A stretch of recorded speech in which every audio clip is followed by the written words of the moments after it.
Good morning and Willkommen to Book Summaries with Evan. It has been a while since I filmed one of these, and to be honest, I read this book over a month ago, and I've just been bad, haven't made time to film this, so I'm just going to go for it. Might be a bit rough, but today I'm going to be giving a book summary of The Scarlet Pimpernel by Baroness Orczy. And this is a really cool book. I heard about it first, just like, I don't know, popped up on the library homepage, something like that. And I just got, this kind of sounds interesting. And so did a little bit of research. And what this book is kind of significant for is that it is the first superhero book to be written. And so our superhero, he's not really that super, but he's kind of a masked man and has his identity kept secret. And so this is apparently the first book. That's what I read online. So pretty cool. And basically this book context, we start off in the French Revolution. That's where the entire story takes place. And it's just about right after the French Revolution. So the guillotine is in full swing, literally, pun intended. And the French aristocrats, or the aristos as they are referred to in the book frequently, are trying to escape from France because they'll be killed otherwise by the revolutionaries. And so this is where our hero, the Scarlet Pimpernel, comes in.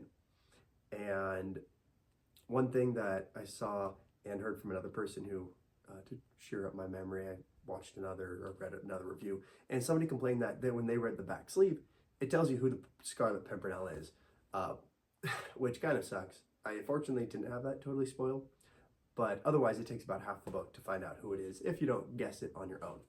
Now, I don't have any notes prepared. I kind of just like to open it up, the book, and read through it. So yeah, first copyright was 1905, so not quite as old as the French Revolution. That was like 1790s. 1792, September is where we start. And it starts off, as I said, the guillotine is in full swing. And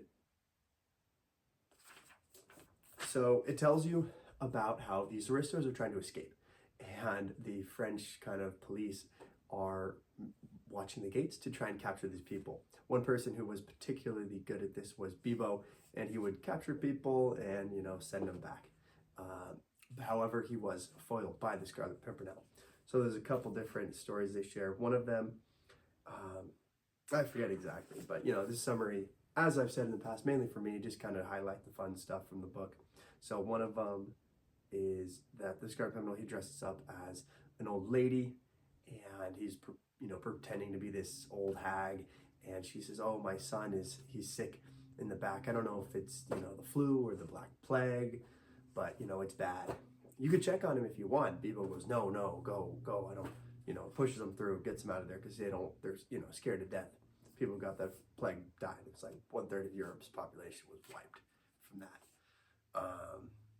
So another one was I believe it was some man went through the gates, and then the captain of the guard said, "Did you just let a man through?" And Bibo was like, "Yeah, I did." And the captain of the guard says, "That was the Scarlet Pimpernel, you idiot. You let him through." So the captain of the guard runs out with a group of men behind him, and, well, they never come back. They don't capture the man who escaped. But apparently, the Scarlet Pimpernel was posing as the captain of the guard, and the aristos were his soldiers, and so they were able to escape to England. And so the Scarlet Pimpernel is an English gentleman, and so we then start kind of hearing more about a lot of the action in the book. Doesn't take place in the, you're not in the scene with them. It's like they're talking about the scene, they're describing the scene. And so kind of start off, we're in Mr. Jellyband's inn, and he's kind of waiting for people, and basically these French aristocrats come through. They're able to escape, and Lord Anthony is one of the key men who helps these people escape from France. Let's see, that's Anthony Dewhurst, one of the sons of the Duke of Exeter. Then you have a Sir Percy Blakeney, and he arrives to the inn with his wife, Marguerite Saint-Just, and so she's kind of considered to be the most intelligent woman in all of Europe. And Sir Percy Blakeney is kind of seen as the fool of England. He's not seen as a very intelligent man, but he had a fortune from furs or something. I kind of forget what exactly he was. There's a French man of the New Republic named Chauvelin, and so he is hunting down the Scarlet Pimpernel because he's tired of these aristos escaping to England. And so he goes to Marguerite Saint-Just, Sir Percy Blakeney's wife, and he asks her, "Hey, you're French. You're French. Can you help us?" And she says no, because she actually admires the Scarlet Pimpernel. She thinks what he's doing is, virtuous and amazing, and kind of inspires her, actually, especially because she's so disenchanted with her husband. And so Chauvelin kind of asks and says, "Hey, you should help us out." And she says, "No, I'm not going to." Anyway, kind of to cut to the chase, Marguerite has a brother named Armand, and he gets involved with the Scarlet Pimpernel, and he gets basically a letter that is incriminating to him falls into the hands of some of Chauvelin's men. And so Armand is compromised. And so Chauvelin goes back to Marguerite and says, "Hey, I have this information about your brother. It's incriminating. He will be killed for this unless you help me. If you help me, I will give you the letter. You can destroy it. And you and your brother will go in peace." And so pretty tough situation for Marguerite. This man she admires but doesn't know, for her brother's life. And so, yeah, she chooses her brother. So she starts investigating, trying to find out. And so then there's a ball, and Marguerite kind of watches some of these men that Chauvelin tipped her off to that were helping the Scarlet Pimpernel. So that's Sir Lord Anthony, and there was another gentleman. And so she kind of is able to, Lord Tony, they call him, and they're, able to get some information. She's able to get information out of them about the next heist, you could say, to remove the aristos out of France. This book really doesn't have all that, looking back. There's not really that much plot to it. So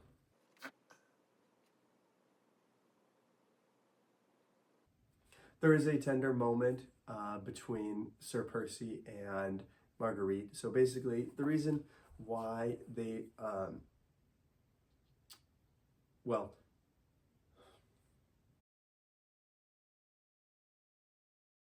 so going on to focus a little bit more about Sir Percy and Marguerite and their relationship together. So they're married.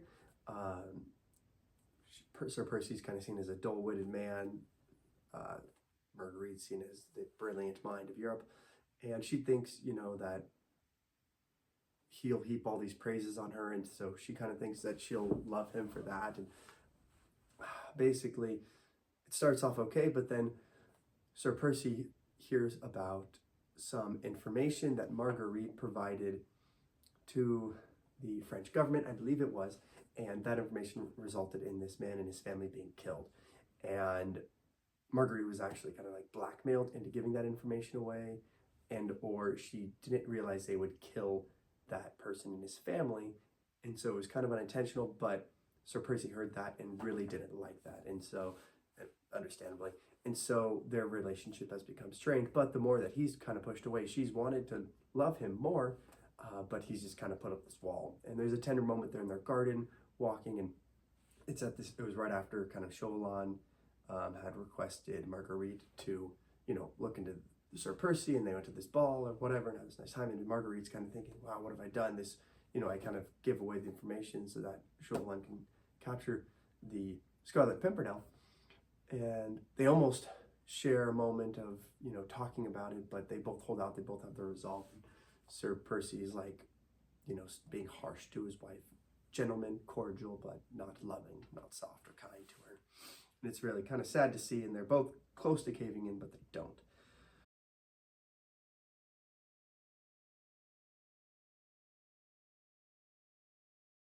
But Marguerite did share about Armand being in trouble, and so Sir Percy takes off for London early in the morning.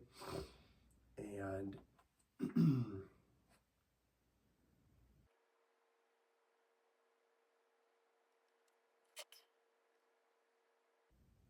and so Sir Percy takes off across the channel to France to help Armand, and then also to help more aristos escape. That Chauvelin kind of knows what's going on, so he's going to go after them. Marguerite realizes that, and she realizes that when Sir Percy takes off to go help Armand, she puts the pieces together, and she realizes, oh my gosh, my husband, Sir Percy Blakeney, is the Scarlet Pimpernel. Oh, wow. And it takes her a very long time to discover that, and now she goes, and so the Scarlet Pimpernel has these 20 men, or 19 men that will, lay their lives down for him. And so she goes to one of them, to Sir Andrew, to get help. And so with the help of Sir Andrew, they're able to go across the channel. There's a storm and a delay, and they make it across the channel, and then they go to an inn where they're supposed to find Sir Percy. And so they go, and they're waiting around, and you know what? I don't remember all of the details exactly. But anyway, I believe Chauvelin arrives to the inn, and then he starts eating.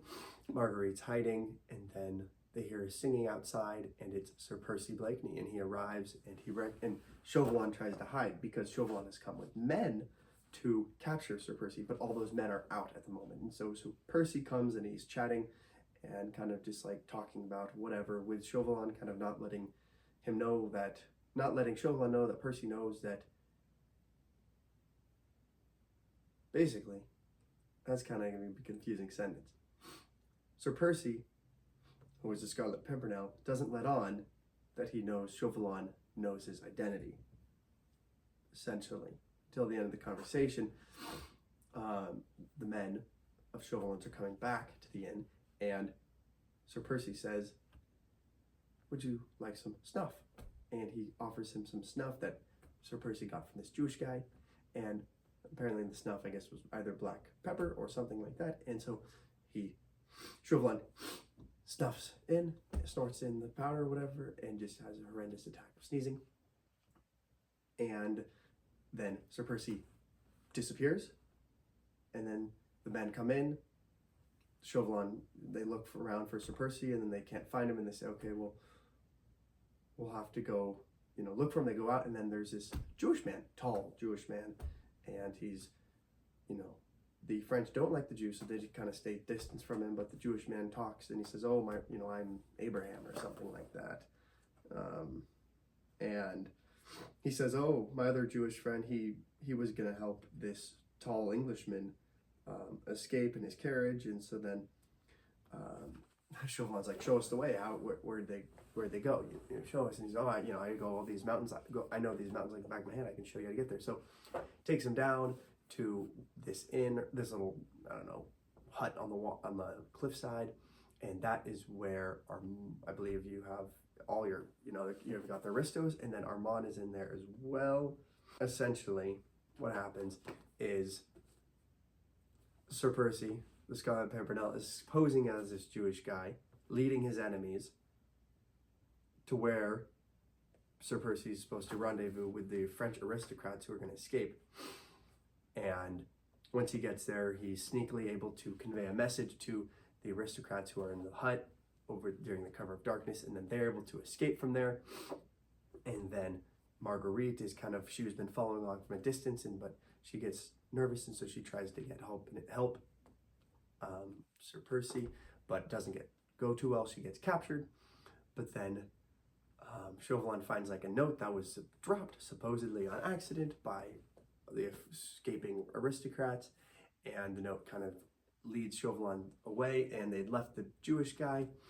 They did beat him because he was being annoying and saying things, or I forget exactly, or the people escaped, or they thought he had bad information anyway. They do beat him, but then they leave him to watch over Marguerite, and then once Chauvelin and his men disappear, the Jewish man is actually yours truly, the Scarlet Pimpernel, and they're reunited, and they're able to escape down to the water, to hop on the boat, to escape back to England and save the French aristocrats. Now, obviously, knowing that her husband's, what her husband's true identity is, really helps to justify the behavior and change his behavior towards her once he finds out why it was that this French family was killed and she was deceived when she was really trying to stand up for her brother's honor against the aristocrats. But because of this whole adventure, they're able to kind of reconcile their relationship. Armand is safe. The other fugitives are able to, escape and thank the rescuers, or be thankful for their rescuers.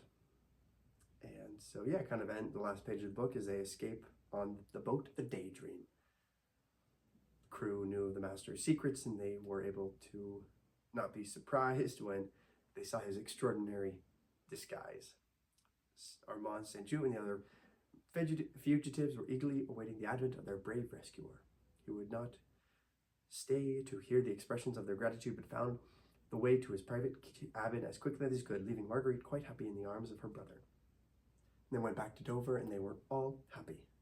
The rest, it says, is silence. Silence and joy for those who had endured so much suffering, yet found at last a great and lasting happiness. But it is on record that at that brilliant wedding of Sir Andrew Ffoulkes, one of the helpers, bar to with Mademoiselle Suzanne de Tournay de Brasseville, a function at which H.R.H., the Prince of Wales, and all the elite of fashionable society were present. The most beautiful woman there was unquestionably Lady Blakeney, whilst the clothes of Sir Percy Blakeney wore the talk of the jeunesse dorée of London for many days. And it is also a fact that Monsieur Chauvelin, the accredited agent of the French Republican government, was not present at that or any other social function in London after the memorable evening at Lord Grenville's ball, which I mentioned earlier was where Marguerite kind of helped discover some information that Chauvelin was able to use to uncover the identity of the Scarlet Pimpernel. And so that was kind of a summary of the book. Really, that was longer than it needed to be. All that happens in this book is you have this attractive, smart French lady who is in love with this terrible Englishman. But the Englishman is posing as a terrible person, but he's actually a very virtuous and caring person who saves these poor French aristocrats from La Madame Guillotine to escape to England to have a life started over with their families. The adversary is Chauvelin, who recruits Marguerite's help to capture who she doesn't know the identity of, but to really capture her husband, but it doesn't happen. She was willing to do that to save her brother, but through the brilliance of the Scarlet Pimpernel, who is the first superhero, in his disguises, he's able to save his wife, his brother-in-law, and these French aristocrats, all without anyone dying. And with very little swashbuckling, might I add. But all in all, I enjoyed the book. I'd recommend it. It's a pretty short read, about 200 something pages, 268 pages. So give it a read. All right. We'll see you on the next book review.